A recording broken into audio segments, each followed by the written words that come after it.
पश्चिम बंगाल में चुनावी जंग अपने चरम पर है और इस बीच सियासी बयानबाजी भी तेज हो गई है। अरविंद केजरीवाल ने बंगाल में चुनाव प्रचार के दौरान भारतीय जनता पार्टी पर जोरदार हमला बोला। केजरीवाल ने लोगों से अपील करते हुए कहा, गलती से भी कमल का बटन मत दबा देना और आरोप लगाया कि अगर बीजेपी सत्ता में आई तो हालात बिगड़ सकते हैं।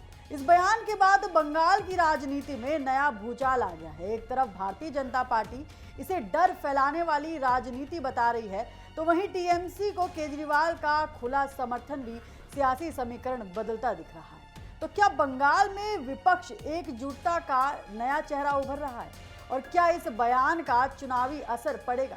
देखिए हमारी खास रिपोर्ट।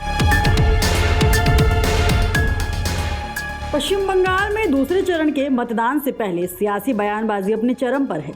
चुनाव मंच से अरविंद केजरीवाल ने बीजेपी पर सीधा हमला बोलते हुए लोगों को चेतावनी दे दी है।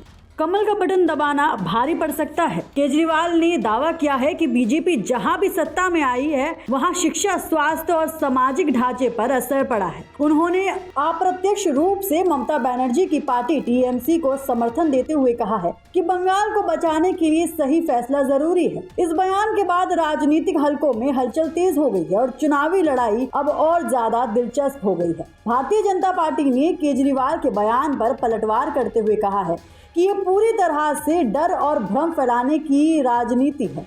बीजेपी नेताओं का कहना है कि जनता विकास के मुद्दों पर वोट करेगी, न कि इस तरह की चेतावनियों से प्रभावित होगी। दूसरी तरफ टीएमसी ने केजरीवाल के बयानों का स्वागत किया है और पार्टी का कहना है कि देश भर में बीजेपी के खिलाफ एकजुटता बढ़ रही है और बंगाल में भी इसका असर दिखेगा। चुनाव के इस दौरे में हर बयान अब वोटर्स को प्रभावित करने की कोशिश के तौर पर देखा जा रहा है। अरविंद केजरीवाल का ये बयान सिर्फ बीजेपी पर हमला नहीं बल्कि विपक्ष एकता का संदेश भी है। हालांकि सवाल ये भी है, क्या बाहरी नेताओं की एंट्री बंगाल के वोटर्स को प्रभावित कर पाएगी या फिर स्थानीय मुद्दों से ही चुनाव का रुख तय करेंगे?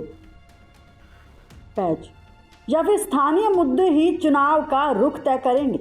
जैसे जैसे मतदान की तारीख करीब आ रही है वैसे वैसे सियासी तापमान और बढ़ता जा रहा है। तो साफ है कि बंगाल का चुनाव अब सिर्फ स्थानीय नहीं बल्कि राष्ट्रीय सियासत का भी केंद्र बन गया है। अब देखना होगा कि जनता किसके पक्ष में अपना फैसला सुनाती है।